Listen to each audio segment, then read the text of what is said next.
بسم اللہ الرحمن الرحیم۔ عزیز طلبہ، السلام علیکم ورحمۃ اللہ وبرکاتہ۔ عزیز طلبہ، جیسے کہ آپ کو علم ہے کہ ہم سبق نمبر 1 زمین اور کائنات کا مطالعہ کر رہے ہیں۔ آج ہم اس سبق میں سے چاند، زمین کے ذیلی سیارے چاند، زمین کی حرکات اور سورج اور چاند گرہن سے متعلق پڑھیں گے۔ عزیز طلبہ، جیسے کہ میں نے آپ کو بتایا، زمین کا ایک ذیلی سیارہ ہے، سیٹلائٹ ہے، قدرتی سیٹلائٹ ہے جسے ہم چاند یا مون کہتے ہیں۔ سیاروں کے چاندوں میں قطر میں ڈائیمیٹر میں 5ویں نمبر پر ہے، یعنی نظام شمسی میں جتنے سیارے ہیں اور ان کے چاند ہیں ان میں قطر ڈائیمیٹر میں 5ویں نمبر پر ہے۔ یہ زمین کی تقریباً 1/4 ہے۔ اس کا قطر 3475 کلومیٹر کے برابر ہے۔ یہ زمین کے گرد بیضوی مدار میں گردش کر رہا ہے۔ زمین سے اس کا فاصلہ 2,39,000 میل یا 3,84,400 کلومیٹر ہے، اور آپ کو معلوم ہے زمین اور سورج کے درمیان 93 ملین میل کا فاصلہ یا 150 ملین کلومیٹر کا فاصلہ ہے۔ آسمان پر ہم جن اجسام کو واضح طور پہ دیکھ سکتے اس میں چاند، سورج اور ستارے شامل ہیں۔ اسی طریقے سے طلبہ، آپ کو معلوم ہونا چاہیے کہ چاند کی اپنی روشنی نہیں ہے بلکہ سورج کی روشنی کو منعکس کرتا ہے چاند، جس سے ہم اسے روشن دیکھتے ہیں۔ زمین سورج کے گرد گردش کر رہی ہے اور چاند زمین کے گرد گردش کر رہا ہے۔ چاند زمین کے گرد تقریباً 27 دن 7 گھنٹے 43 منٹ میں ایک چکر مکمل کرتا ہے۔ اس طرح ہم کہہ سکتے ہیں کہ تقریباً 28 دن میں ایک چکر مکمل کرتا ہے۔ چاند کے اوپر زبردست گڑھے موجود ہیں، چاند پر ہوا نہیں ہے، اسی طرح چاند پر پانی بھی موجود نہیں ہے۔ عزیز طلبہ، چاند تک انسان سفر کر چکا ہے، انسان چاند تک پہنچ چکا ہے۔ چاند پر پہنچنے والا پہلا فرد نیل آرمسٹرانگ تھا۔ عزیز طلبہ، چاند کی مختلف مدارج، گھٹنے اور بڑھنے کا عمل کا انحصار زمین، چاند اور سورج کے باہمی حالتوں پر ہوتا ہے۔ سورج ہمیشہ چاند کے اس حصے کو چمکاتا ہے جس کا رخ سورج کی طرف ہوتا ہے۔ جس وقت چاند کا حصہ سورج کے سامنے نمودار ہوتا ہے، ہلال کی شکل کا ہوتا ہے، باریک ہوتا ہے، آہستہ آہستہ جیسے جیسے چاند زمین کے پیچھے سے سورج کے سامنے نمودار ہوتا چلا جاتا ہے، روشن ہوتا چلا جاتا ہے، اور ایک وقت ایسا آتا ہے کہ مکمل طور پر سورج کے سامنے ہوتا ہے اور مکمل روشن ماہ کامل نظر آتا ہے۔ پھر آہستہ آہستہ زمین کے پیچھے چاند جب چھپنا شروع ہوتا ہے تو اس کی روشنی بھی گھٹنا شروع ہو جاتی ہے، اور پھر آہستہ آہستہ جب بالکل پیچھے چلا جاتا ہے، تقریباً 28 دنوں میں یہ عمل آپ کا ہوتا ہے، اور جب چاند زمین کے پیچھے چلا جاتا ہے تو مکمل طور پر تاریک ہو جاتا ہے، اور پھر بعد میں جیسے ہی ذرا ہلتا ہے تو یہ ہلال کی شکل میں پھر نظر آنے لگتا ہے۔ عزیز طلبہ، آپ کے سامنے چاند کے گھٹنے بڑھنے کا جو عمل ہے اس کی 2 تصاویر موجود ہیں۔ چاند کی یہ جو مدارج ہیں آپ اس کو دیکھ سکتے ہیں کہ کس طرح چاند پہلے باریک روشن نظر آ رہا ہے اور پھر اس کی روشنی آہستہ آہستہ بڑھتی چلی جا رہی ہے، اور پھر 14ویں دن یہ مکمل طور پر ماہ کامل روشن نظر آتا ہے، اور پھر آہستہ آہستہ اس کی روشنی گھٹنا شروع ہو جاتی ہے، اور اس گھٹنے کے عمل سے ہم دیکھتے ہیں کہ ایک وقت ایسا آتا ہے کہ چاند بالکل باریک سا ہو جاتا ہے اور پھر زمین کے پیچھے چھپ کر تاریک ہو جاتا ہے، اور تقریباً پونے 2 دن یا 2 دن کے قریب جو ہے چاند زمین کے پیچھے چھپا رہتا ہے، اور پھر دوبارہ سے ہلال کی شکل اختیار کر کے روشن ہونا شروع ہوتا ہے، اور یہ عمل یوں ہی جاری رہتا ہے۔ اس طریقے سے چاند کی اپنی ایک خاصیت ہے۔ عزیز طلبہ، زمین نظام شمسی کا تیسرا بڑا سیارہ ہے۔ تمام سیاروں میں صرف زمین ہی پر پانی موجود ہے۔ واضح طور پر پانی کے آثار اور پانی کی موجودگی زمین کی اہم خصوصیت ہے۔ یہ سورج سے بھی مناسب فاصلے پر واقع ہے، جس کی وجہ سے زمین پر درجہ حرارت بھی مناسب ہے۔ لہٰذا پانی کی موجودگی اور مناسب درجہ حرارت کی بنا پر زمین پر زندگی کی نشو و نما ممکن ہے۔ یعنی واحد سیارہ ہے جس پر واضح طور پر مختلف صورتوں میں حیات موجود ہے۔ باقی کسی سیارے پر حیات کی موجودگی کا اب تک معلوم نہیں ہو سکا ہے۔ زمین سے متعلق قدیم ادوار میں لوگ یہ خیال کرتے تھے کہ زمین کی شکل ایک چپٹی میز کی طرح ہے۔ وہ ڈرتے تھے کہ اگر کوئی اس کے کنارے تک پہنچ گیا تو وہ خلا میں گر جائے گا۔ جی ہاں عزیز طلبہ، قدیم ادوار میں لوگوں کا خیال تھا کہ اگر وہ بہت دور دراز سفر کریں اور زمین کے کنارے تک پہنچ جائیں تو ممکن ہے وہ خلا میں گر جائیں اور پھر غائب ہو جائیں۔ ایک یونانی فلسفی طلبہ ان کو کہتے ہیں جو اپنی سوچ و فکر اور مشاہدے کی بنیاد پر کوئی رائے دیں، کوئی تصور پیش کریں، کوئی نظریہ پیش کریں۔ ایک یونانی فلسفہ دان تھیلیس نے 640 قاف میم میں قبل از مسیح میں زمین کے گول ہونے کا نظریہ پیش کیا۔ 640 قبل مسیح یعنی حضرت عیسیٰ علیہ السلام کی پیدائش سے 640 سال پہلے زمین کے گول ہونے کا نظریہ تھیلیس نے پیش کیا۔ اس کے بعد ارسطو اور کوپرنیکس نے بھی زمین کے گول ہونے کا دعویٰ کیا۔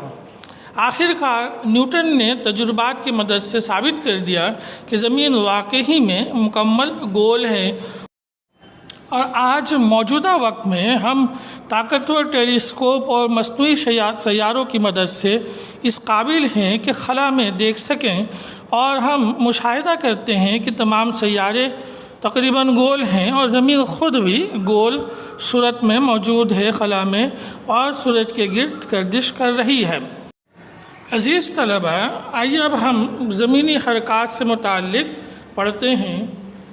عزیز طلبہ، زمین 2 صورتوں میں گردش کر رہی ہے۔ نمبر 1 زمین کی محوری گردش ہے، اور نمبر 2 زمین کی مداروی حرکت ہے، زمین کی مداروی گردش ہے۔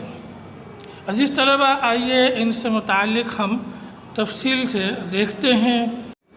عزیز طلبہ، زمین اپنے محور پر مغرب سے مشرق کی طرف گھومتی ہے، جیسے کہ آپ دیکھ سکتے ہیں۔ زمین کی اس حرکت کو محوری گردش یا روٹیشن کہا جاتا ہے۔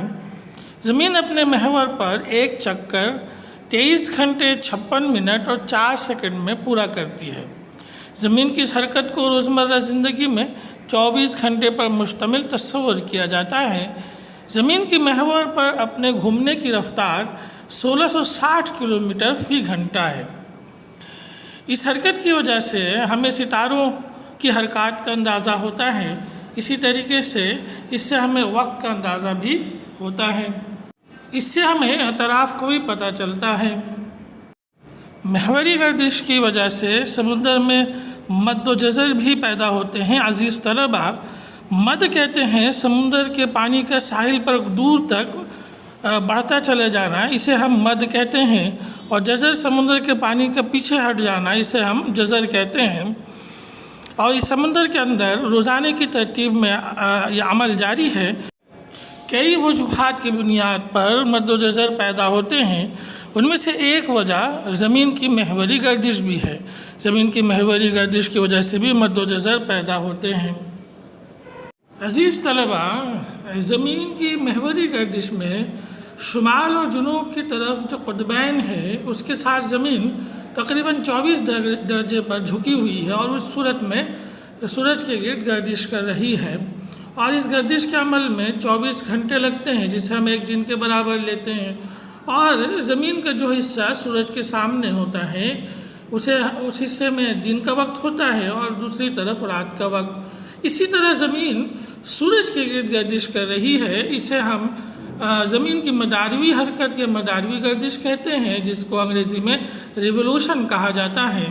عزیز طلبہ، زمین سورج کے گرد تقریباً 365 دن میں ایک چکر مکمل کر لیتی ہے، اور اس چکر کی وجہ سے زمین کے اوپر موسموں میں تبدیلی واقع ہوتی ہے، چونکہ زمین کا فاصلہ سورج سے اس مداروی حرکت کی وجہ سے گھٹتا بڑھتا رہتا ہے۔ عزیز طلبہ، جیسے کہ میں آپ کو بتا رہا تھا کہ زمین کا سورج سے فاصلہ گھٹتا بڑھتا رہتا ہے، اس فگر میں جو آپ کے سامنے موجود ہے اس میں یہی دکھایا گیا ہے، اور آپ دیکھ سکتے ہیں کہ اس میں جو مدار ہے زمین کا اس کو ہم نے 4 حصوں میں بانٹ دیا ہے۔ پہلا جو حصہ ہے، اس حصے کے درمیان میں زمین کا سورج سے اوسط فاصلہ 152.5 ملین کلومیٹر کا رہتا ہے۔ اسی طرح جو دوسرا حصہ ہے، دوسرا کوارٹر ہے، اس میں 94.5 ملین کلومیٹر کا فاصلہ رہتا ہے، یعنی زمین سورج کے کافی نزدیک ہوتی ہے۔ اسی طرح عزیز طلبہ، تیسرے اور چوتھے حصے میں زمین کا سورج سے فاصلہ اوسطاً 147.5 ملین کلومیٹر کا ہے، اور آپ کو معلوم ہے کہ اوسطاً جو سورج سے ہم زمین کا فاصلہ بیان کرتے ہیں، بتاتے ہیں، وہ 149.6 ملین کلومیٹر کا، یا آپ اس کو راؤنڈ کر کے بھی بیان کر سکتے ہیں کہ 150 ملین کلومیٹر دور زمین سورج سے موجود ہے۔ عزیز طلبہ، زمین کو ہم 2 حصوں میں درمیان سے بانٹتے ہیں، ایک حصے کو ہم شمالی نصف کرہ کہتے ہیں اور دوسرے حصے کو جنوبی نصف کرہ کہتے ہیں۔ سورج کے گرد گردش کے دوران جب شمالی نصف کرہ سورج کے نزدیک ہو تو ادھر موسم گرما کا وقت ہوتا ہے، جبکہ جنوبی نصف کرہ جو کہ سورج سے فاصلے پر ہوتا ہے تو ادھر موسم سرما کا وقت ہو رہا ہوتا ہے، اور یہ دراصل زمین کے جو سورج کے گرد مداروی حرکت ہے اس کی ایک بنیادی صورت ہے، اس کی وجہ سے ہی یہ موسموں میں فرق پڑ رہا ہوتا ہے۔ اسی طرح جب زمین حرکت کرتے ہوئے سورج کے مخالف سمت میں آ جائے اور جنوبی نصف کرہ زمین کے جھکاؤ کی وجہ سے سورج کے نزدیک ہو اور سورج کی شعاعیں عمودی پڑ رہی ہوں تو ادھر موسم گرما کا وقت ہوگا، اور شمالی نصف کرہ میں موسم سرما کا وقت ہوگا۔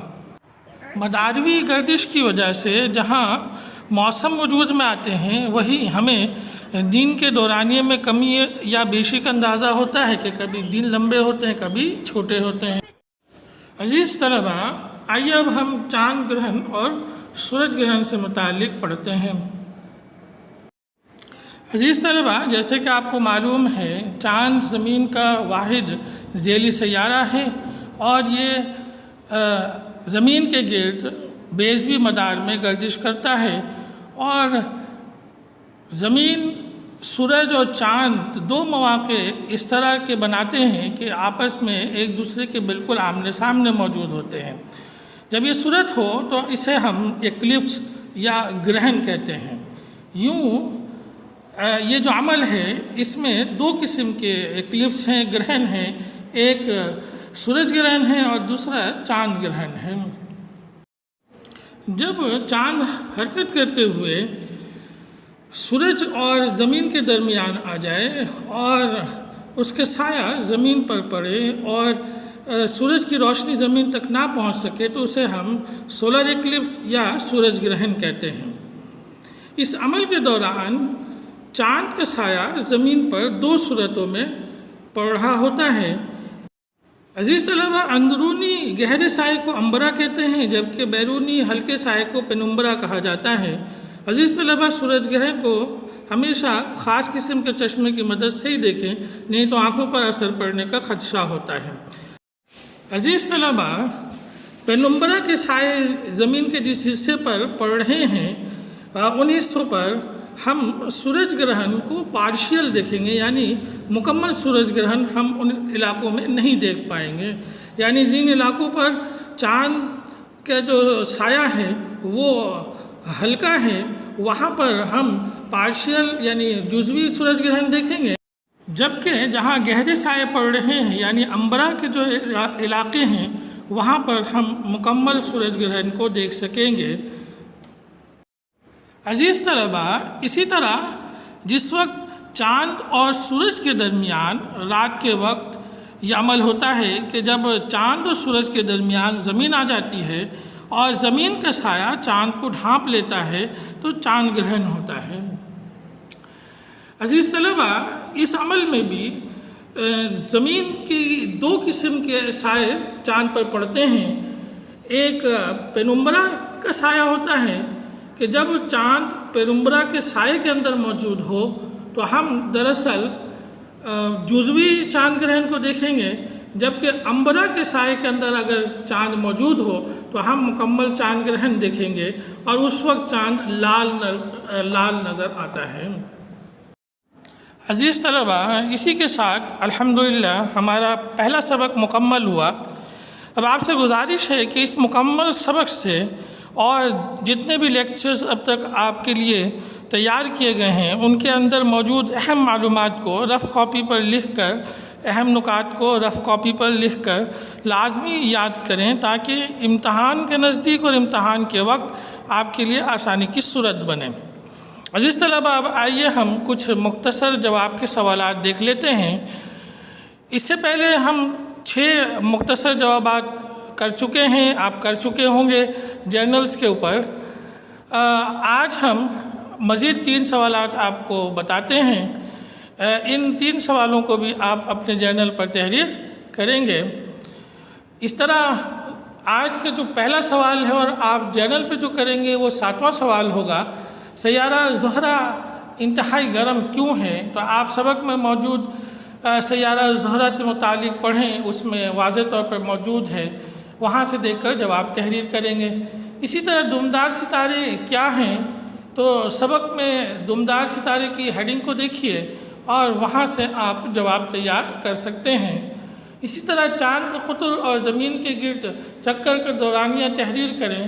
تو اسی لیکچر کے اندر شروع میں چاند کے حوالے سے جب سبق پڑھایا جا رہا تھا تو آپ نے دیکھا ہوگا، سنا ہوگا، آپ اس سوال کے جواب کو اس لیکچر کی مدد سے تحریر کر سکتے ہیں۔ عزیز طلباء، امید ہے کہ آپ ان تینوں سوالوں کے جوابات بھی مختصر طور پر جرنل پر تحریر کر لیں گے اور فہرست میں بھی ان سوالوں کو شامل کر لیں گے۔ عزیز طلباء، انشاءاللہ تعالی اگلے سبق کے ساتھ پھر ہم حاضر ہوں گے۔ آپ سب کا بہت بہت شکریہ۔ السلام علیکم ورحمۃ اللہ وبرکاتہ۔